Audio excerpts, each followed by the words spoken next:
Where is it? Where is it? I'm losing my patience with you, lady! Oh! You whoring! That's enough! This isn't going to work. Let her go. Let me cut her up a bit. No. You heard the orders. Besides, look at that face. You wouldn't want to ruin its market value. Superb. Let her go.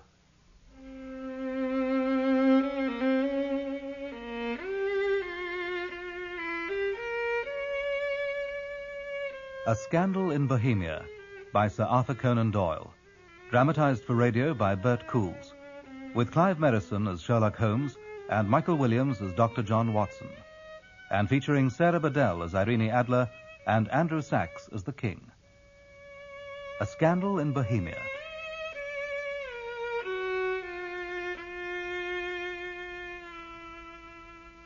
To Sherlock Holmes, she is always the woman. I have seldom heard him mention her under any other name. In his eyes, she eclipses and predominates the whole of her sex. It was not that he felt anything akin to love for her. All emotions, and that one particularly, were abhorrent to his precise, analytical mind. Love. Love is an emotional thing, and whatever is emotional is opposed to true, cold reason. Which you place above everything else. Of course, I should never marry myself. I'd like to see the woman who'd take you on. Lest I bias my judgment. I trust that my judgment may survive the ordeal. And yet to him, there was one woman. And that woman was the beautiful Irene Adler, of dubious and questionable memory.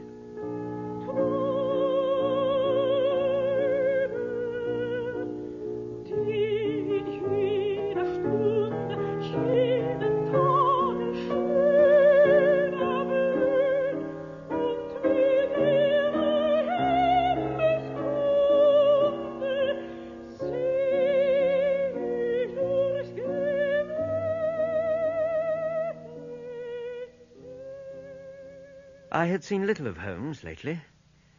My marriage had drifted us away from each other. My own complete happiness and the Holmes-centered interests which rise up around the man who first finds himself master of his own establishment were sufficient to absorb all my attention.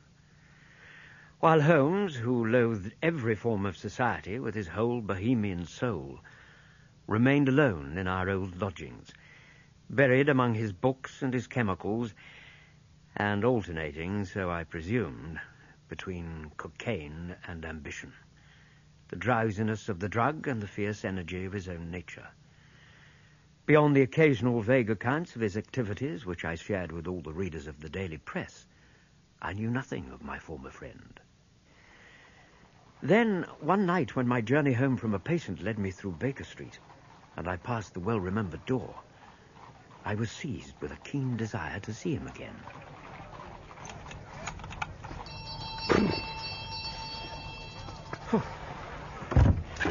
Good evening, Mrs. Hudson.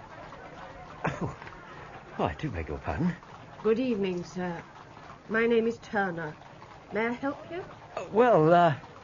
Is Mr. Sherlock Holmes in? He is, sir. Do you have an appointment? An appointment? No, I don't. I'll ask if Mr. Holmes will see you. What name shall I say? Dr. Watson. Mrs. Hudson, it's good to see you again. Master, you shouldn't be on your feet. Nonsense, Alice. Come in, Doctor, come in. Thank you very much. Now, Martha, you go and rest. Oh, stop fussing round me, Alice. I'm perfectly all right. Just as you like. I'll be in the kitchen if I'm wanted. Mrs. Hudson, who on earth was that? Oh, you mustn't mind her, Doctor. She's my cousin, Alice Turner. She's been giving me a hand. Have you been ill? Oh, I'm fine now. She'll be off home in a day or two, and neither she nor Mr. Holmes will be shedding a tear about it if I'm any judge. Now, let me look at you. Doctor, you're a real sight for sore eyes. And how's Mrs. Watson? Oh, she's very well, thank you. Mrs. Hudson, you shouldn't let him wear you into the ground. Why didn't you send for me? Now, sir, you have your own life to lead and a good woman to be thinking of. I'll announce you... No. You stay down here and get some rest. Do you think he'd be pleased to see me? Of course he will. Up you go now.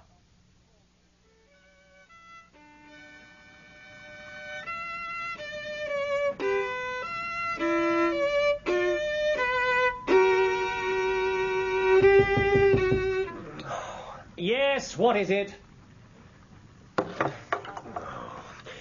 Come in, Mrs. Turner.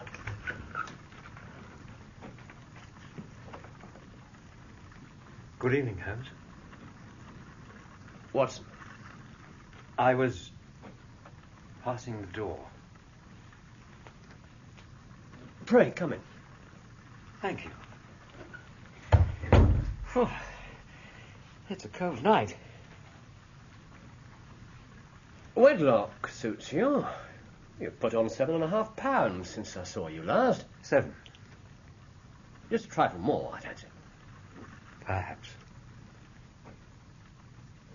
You are back in practice, but your list is not yet a wrong one. Tonight you called on a patient in a prosperous household to which you travel by 4-wheeler. You got yourself very wet lately, and you have a most clumsy and careless servant girl. Would you care for a whiskey?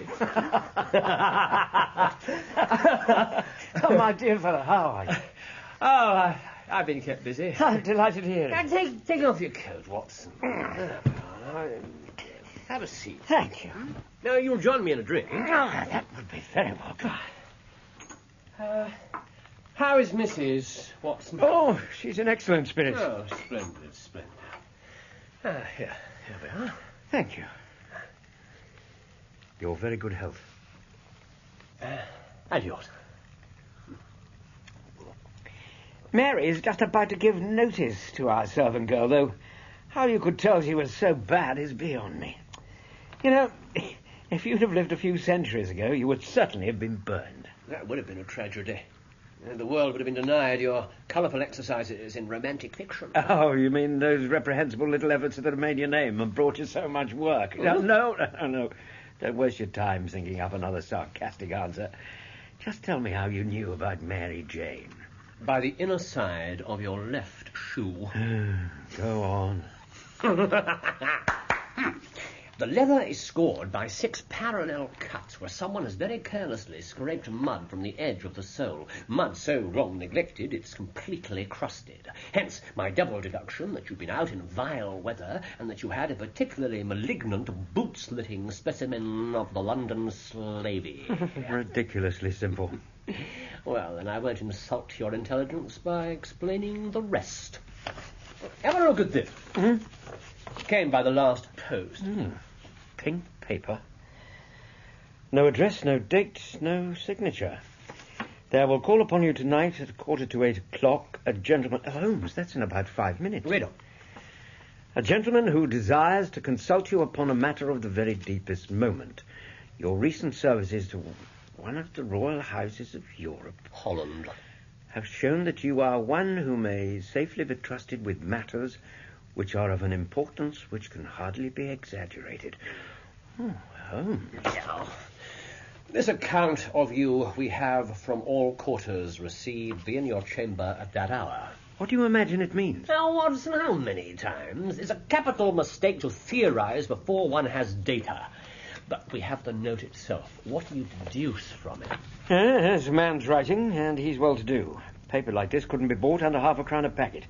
It's peculiarly strong and stiff. Peculiar is the very word. It's not an English paper. Hold it up to the light. Yes, there's a watermark. E.G. P.G.T. Paper company's monogram. German. Very good. Agria Papier Gesellschaft. Agria? In Bohemia. And the writer of the note is a German speaker. This account of you we have from all quarters received. Only a German is so uncourteous to his verbs. Aha. What is it?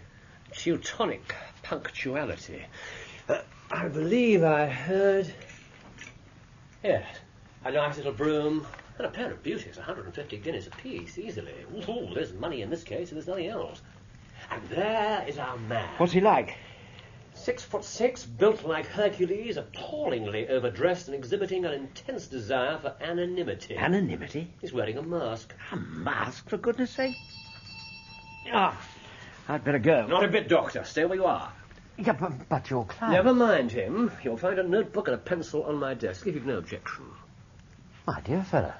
I am lost without my Boswell. Thank you, Holmes. Well, whoever he is, he survived Mrs. Turner. Come in. You had my note? I told you that I would call. You did. Pray, take a seat. Who is this person? This is my friend and colleague, Dr. Watson. Whom have I the honor to address? You may address me as the Count von Kram, a Bohemian nobleman. I should much prefer to communicate with you alone. I shall leave. No, Doctor. It is both or none, Count. You may say before this gentleman anything which you may say to me. Very well.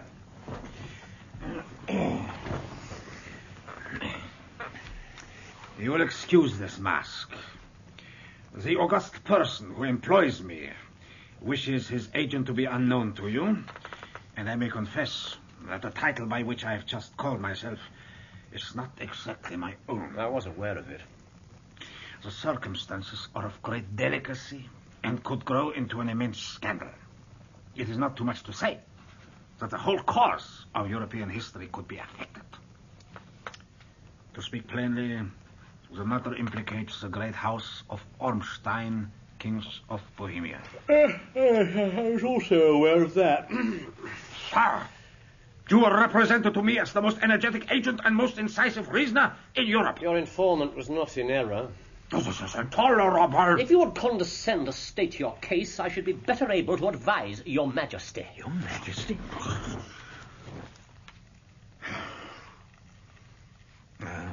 You are right. I am the king. Why should I attempt to conceal it? Why, indeed.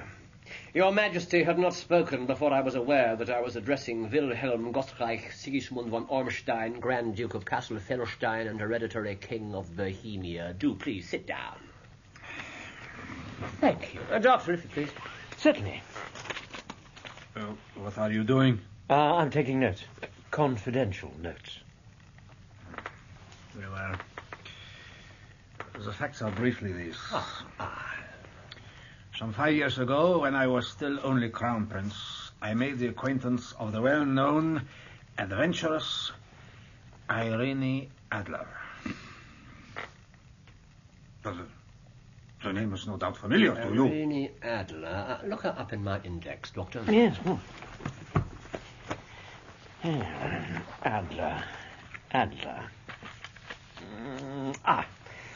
Adler. Irene. She's a singer, born in New Jersey in 58. Here. Contralto.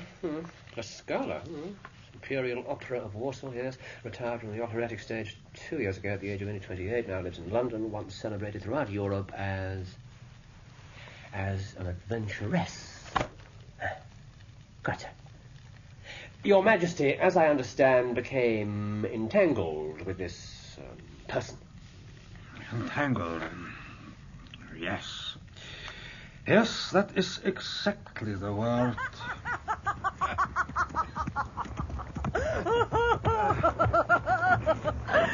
That's 3 races in a row, Billy. What's the matter with you? The next time I buy you a horse, I'll do the choosing. The slowest one I can find. You just don't like being outridden by a woman. Or perhaps I'll give you something less exhausting. A yacht. I've always wanted a yacht. What would you do with a yacht? Billy, there are things you can do on a yacht that you can't do on a horse. Come on! She was beautiful, elegant, and clever. She was the most refreshing, the most natural woman I'd ever encountered. And the most audacious. Ready, Billy? Here I come.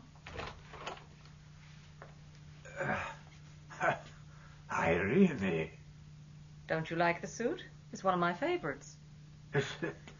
Is this some kind of a joke? What have you done to yourself? I thought we'd go for a stroll.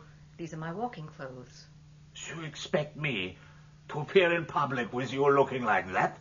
Well, for God's sake, woman, what will people say? Is that all you ever think about? Listen, my love, once I fix my hair, I can fool anyone. You're not serious. I'm perfectly serious. Now shut up and kiss me. Well, what are you waiting for? I want to remember this moment.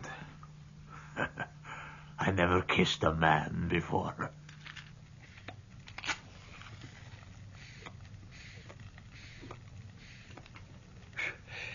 And Your Majesty wrote this singular young lady some compromising letters and is now desirous of getting those letters back. But how could you possibly know that? I'm not exaggerating when I say that if certain individuals suspected that I even so much as spoke to that woman, the effects would be calamitous. Was there a secret marriage? No, none. No legal papers or certificates? None. Then I fail to follow, Your Majesty. If she should produce her letters, how is she to prove their authenticity? There's her writing. Oh, but forgery. My private notepaper. Stolen. My own seal. Imitated. She has my photograph. Bought. We were both in the photograph. Oh, dear, that is very bad. Your Majesty has indeed committed an indiscretion. I was mad, insane.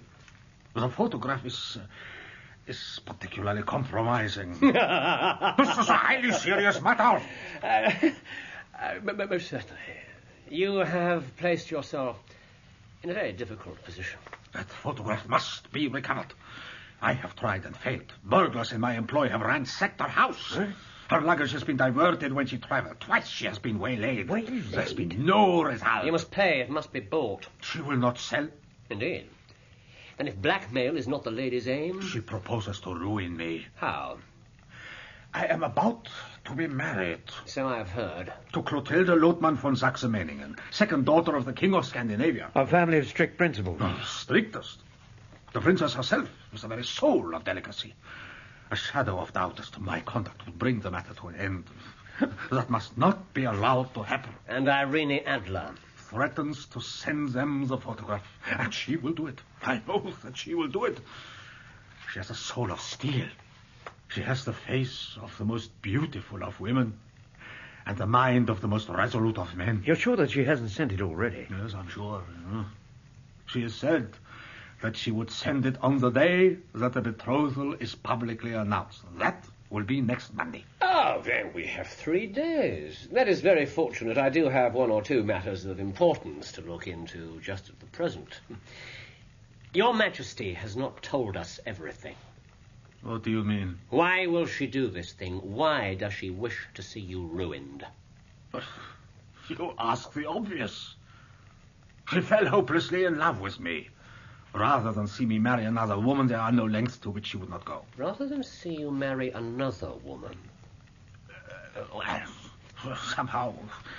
Somehow she gained the impression that... You proposed marriage to her? It was a joke, a fantasy. How could she not see that? Your Majesty will, of course, stay in London for the present. Yes, you will find me at the Langham Hotel as the Count von Kram. Of course. As to money... I would give one of the provinces of my kingdom to regain that photograph. Good Lord. And for present expenses... This bag contains 300 pounds in gold and 700 in notes. I do not require a receipt. And Mademoiselle's address? St. John's Wood. Here are the details.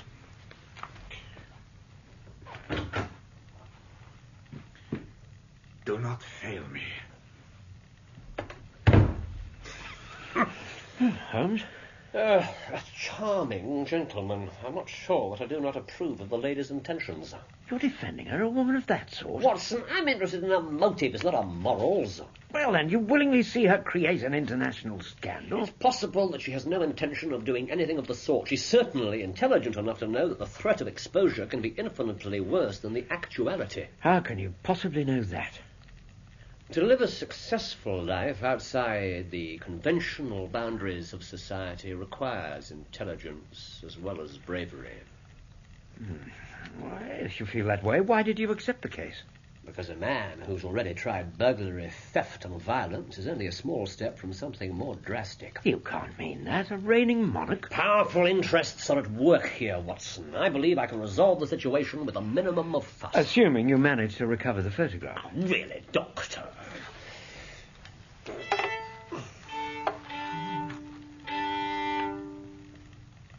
And now, good night to you. Oh. Good night. Would you care to call tomorrow afternoon at 3? With pleasure. Thank you. Excellent. I should value her chat with you then. Till tomorrow, then. Holmes, it was good to see you again. Good night. Good night.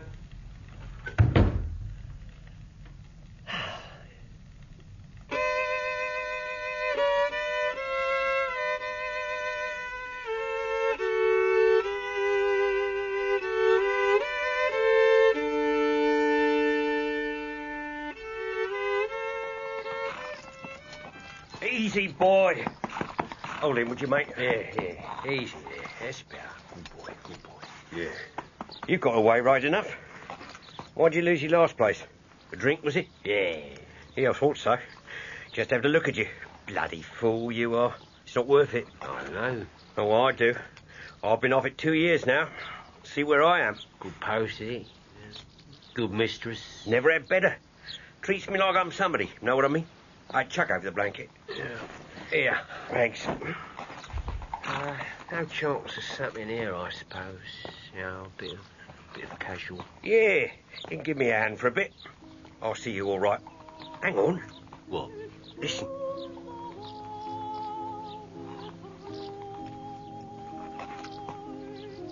That's her.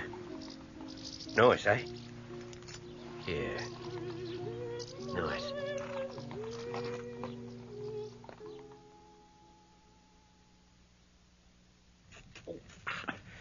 I had to look 3 times before I was sure it was you. One of your best. Oh, thank you, Doctor. I'm afraid your opinion isn't shared by the fearsome Mrs. Turner. She saw you done up like that? In the hall when I came in. It took me 5 minutes to convince her that I wasn't a burglar, and as soon as I'd succeeded, she announced her intention of leaving this madhouse never to return. Holmes, you're outrageous. Thank you. I take it you've been out to Irene Adler's house. Exactly. It's a bijou villa, 2 stories, with stables at the side and a secluded avenue. Shut locks on the door and window fasteners that a child could open. Did you find out anything else? Oh, yes. There's a wonderful Freemasonry among horsey men. Be one of them, and soon you'll know all there is to know. Oh, in return for 2 hours of fetching and carrying, I received 2pence, 2 fills of shag tobacco, and as much information as I could desire. And? She's turned all the men's heads down in that part, and she's spoken of with considerable respect. She lives quietly, drives out at 5 each day, and returns at 7 sharp. And she has only 1 male visitor, but a good deal of it. Just a moment. Right. Go on. Mr. Godfrey Norton, dark, handsome, and dashing. Never calls less than once a day, and often twice. He's a lawyer. A lawyer? Is she his client? And if she is, what are they planning? Exactly. Or is she his mistress? That was the next question to be answered. Was? You've answered it then? I take it that's a yes. After I'd exhausted my friend and the muse, I went round to the front of the house and lounged. Halfway through my first pipeful, things began to happen. Wait there, cabby. Sir. It was Norton himself, exactly as he'd been described to me. He pushed past the maid with the air of a man who is thoroughly at home. That's your mistress's carriage. Hurry, girl. The maid rushed round the corner to the mews, and I could see Norton through the windows of the sitting room, pacing up and down and waving his arms. I was concerned about being so obvious an observer, but he ran straight past me when he emerged, and I doubt even registered my presence. The Church of St. Monica in the Edgware Road. Half a guinea if you do it in 20 minutes. Right you are, sir. Up there! Before Norton's cab had turned the corner, up drove my friend the coachman on a neat little landau, and before I could even think about concealing myself, Irene Adler had swept past me and climbed in. You saw her? What's she like? The Church of St. Monica, John. We must reach there before 12. Ma'am, up there! Holmes? What is she like? She is a lovely woman, Watson, with a face a man might die for. A face a man might die for? What did you do?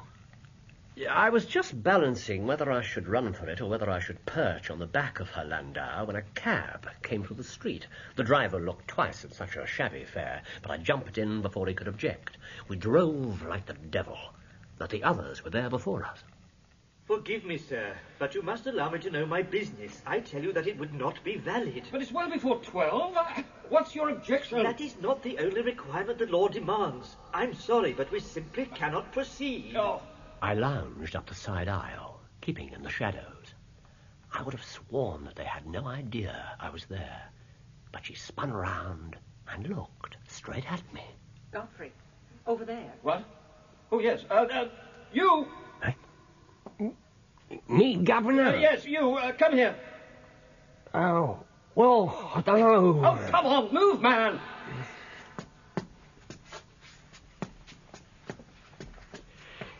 Yes, Governor.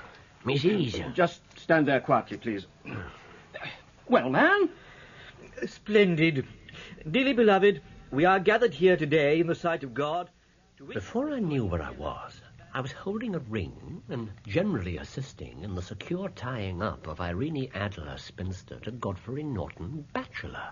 It was the most preposterous position I've ever found myself in. I was standing as close to her as I am to you. Closer. Did she suspect you? I do not believe so. After the ceremony, we exchanged a few words. What? Oh, there was no avoiding it. Congratulations to you both. Thank you very much. Yes, thank you. Come along then, Mrs. Norton. Oh, just one moment, Godfrey. Sir, please. Me, Mrs. Please, come here. Ma'am. I want to thank you for being there when we needed you. It's my pleasure, ma'am. I think you were a lucky omen for our future. It was fate that brought you into the church. I don't believe in fate, Mrs. Oh, my friend, don't you have any romance in you at all? I'll best be off, ma'am. Wait. Here. No, Mrs. I'm not a beggar. Please me. I'm obliged then, ma'am. Good luck to you. And to you, my friend. What did she give you? A sovereign. Here. I mean to wear it on my watch chain in memory of the occasion. It's a very unexpected turn of affairs. Well, there was still one more surprise to come. After being in such a palpable rush to get married, bride and groom proceeded to go their separate ways. He back to the inner temple and she to her home. She even plans to take her usual evening drive. I heard her say so. It's as if they wanted to keep the whole thing secret. If you were right about the king's intentions and they've somehow got wind of them, it could be that she feels safer as Norton's wife than as his mistress. Or was it no more than a sudden whim? Did she strike you as a creature of impulse? Holmes? We must act quickly. I need your cooperation this evening. I shall be delighted. You will require stealth, nerve, and accuracy. Accuracy? Yeah. Oh, one more thing. I trust you've no objection to breaking the law.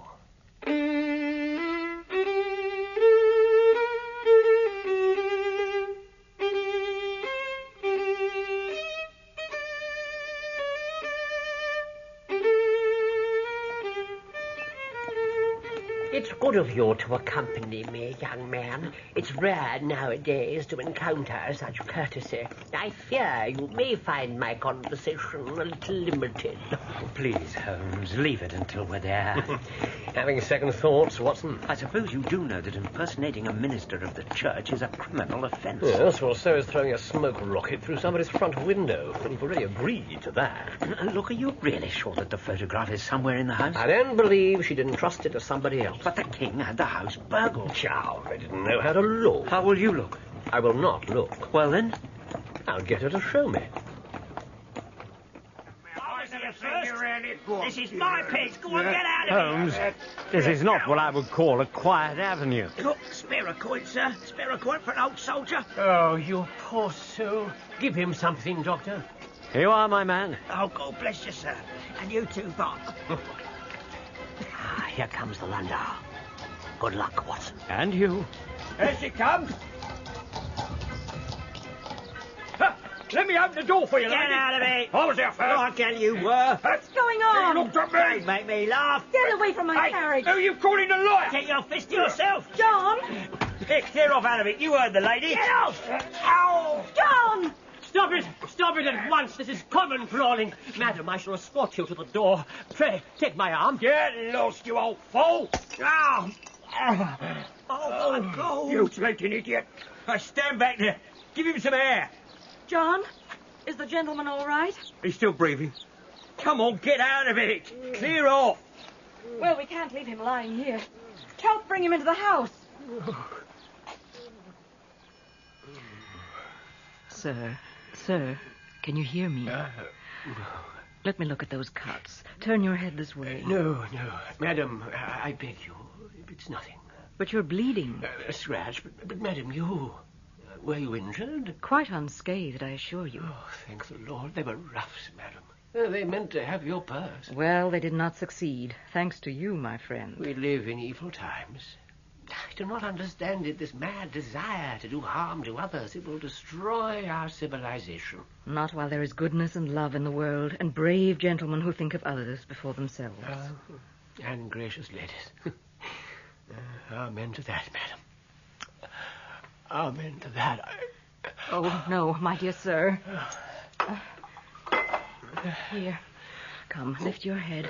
Let me help you. Take a sip of this. Slowly now. Oh, I cannot breathe. I'll give you some air. Oh, do not try to stand. What on earth? Fire, madam. They're burning the house. Save yourselves. But this is ridiculous.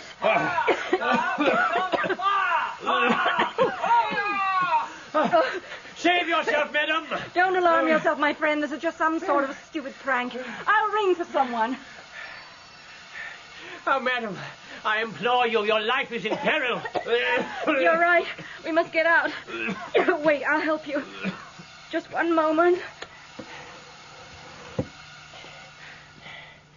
It's a false alarm. What? What did you say? You were quite right. Look, madam, in the corner. There's some sort of smoke device, nothing more. You must tell them they will summon the engine. Will they indeed? There is no fire. It was a false alarm. Congratulations, Watson. A first-rate job. Doctor? Holmes, I don't think I've ever felt more heartily ashamed of myself. My dear fellow. When I saw that beautiful creature and the way she treated you. I thought you objected to her morals, Watson. Damn it, Holmes. She's a kind and graceful woman. And we were conspiring against her. Yes. Lay aside your scruples, Doctor. A job is a job, and it worked perfectly. You have the photograph? I know where it is. Hidden behind a sliding panel, just above the right bell pull. And how did you find out? She showed me, as I told you she would. When a woman thinks that her house is on fire, her instinct is at once to rush to the thing which she values most. It's an overpowering impulse, and I've taken advantage of it several times. A married woman grabs at her baby, an unmarried one reaches for her jewel box. And you reasoned that she had nothing in the house more precious to her than that photograph. Exactly. And I was correct. Well, why didn't you secure it then and there? Well, it was too risky. If we're over hasty, it may well ruin everything. Now, let's see if we can't find a cab. I believe we've earned our dinner. You realized, of course, that everyone in the street was an accomplice. Only after you'd given me the shock of my life, I really did think you'd been killed. Oh, what? I mean, for what I'd said to the king. There you are, driver. Thank you, sir. Walk on. Our quest is practically finished. I shall call back there tomorrow with the king. With the king? Yes, and with you, if you'd care to come. Thank you. It's a well-run household. We shall be shown into the sitting room to await the lady, but I think it probable that when she comes, she may find neither us nor the photograph. Holmes, are you aware that we are being observed? Observed? The young man in the ulster, a few doors down. Oh, yes. Coming this way.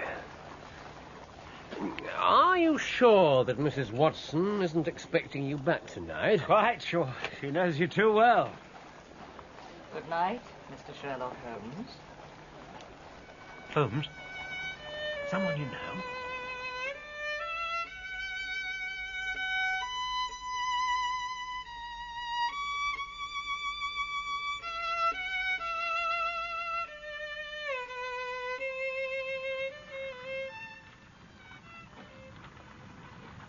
You are sure that we can get the photograph?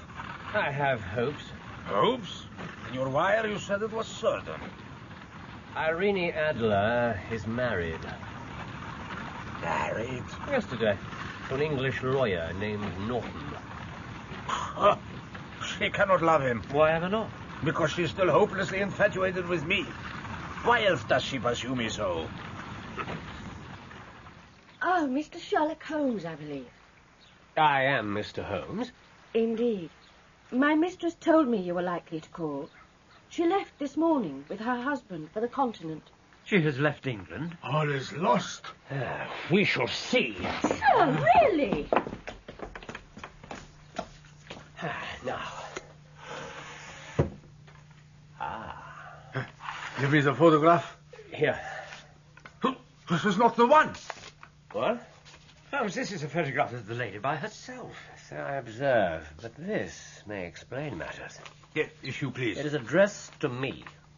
To you? Yes, to me. My dear Mr. Sherlock Holmes, you really did it very well. You took me in completely. Until after the alarm of fire, I had not a suspicion. But then, when I found how I'd betrayed myself, I began to think. Yet even after I became suspicious, I found it hard to think evil of such a dear, kind old gentleman as that clergyman. But you know I... Oh, what is this nonsense? What of the photograph? Watson. But you know, I have been trained as an actress myself. Male costume is nothing new to me, and I often take advantage of the freedom which it gives. Last night I followed my mysterious visitor to his door, and so discovered just who it was who had taken such an interest in me. Good night, Mr. Sherlock Holmes. As to the photograph... At last. What does she say? As to the photograph, your client may rest in peace. Oh, thank God. The king may do what he will without hindrance from one whom he has cruelly wronged. I love, and am loved by a better man than he. I leave a rather different photograph, which he may care to possess. What a woman. What a woman. Yes, indeed. Holmes? Thank you. Mr. Holmes, I know that you will understand that I keep the photograph only to safeguard myself against any steps which the king might take in the future. You will find the nest empty when you call, as I am sure you shall tomorrow morning. You, sir, are a formidable antagonist, I remain, dear Mr. Sherlock Holmes, very truly yours, Irene Norton, née Adler. I am sorry that I have not been able to bring your Majesty's business to a more successful conclusion. On the contrary, my dear sir, nothing could be more successful. I know that her word is inviolate. The photograph is now as safe as if it were on the fire. I'm glad to hear your Majesty say so. Pray, tell me how I can reward you. This ring... Your Majesty has something which I should value even more highly. You have but to name it. This photograph. Irene's photograph? Well, certainly, if you wish it. I thank your Majesty. Then there is no more to be done in the matter. Ah, but what a woman. Did I not tell you how quick and resolute she was? Would she not have made an admirable queen, eh? Is it not a pity she was not on my level? From what I have seen of the lady, she seems, indeed, to be on a very different level to your Majesty. I have the honor to wish you a very good morning. A remarkable individual. I would have permitted him to shake my hand. Good day, Your Majesty.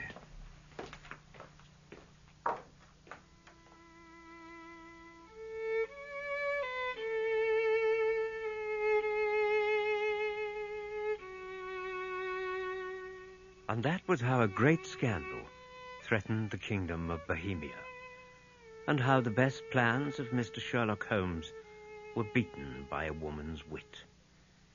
He used to make merry if ever I mentioned the cleverness of women, but I have not heard him do it of late.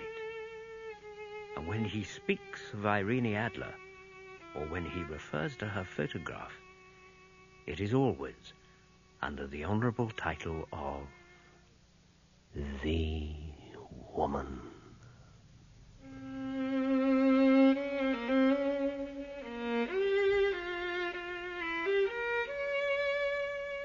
In A Scandal in Bohemia, Sherlock Holmes was played by Clive Merrison and Dr. Watson by Michael Williams.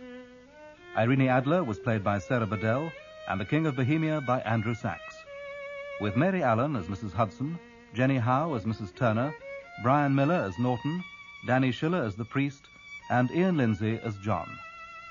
Other parts were played by members of the cast. The violinist was Leonard Friedman. A Scandal in Bohemia was dramatized for radio by Bert Coules and directed by Patrick Rayner.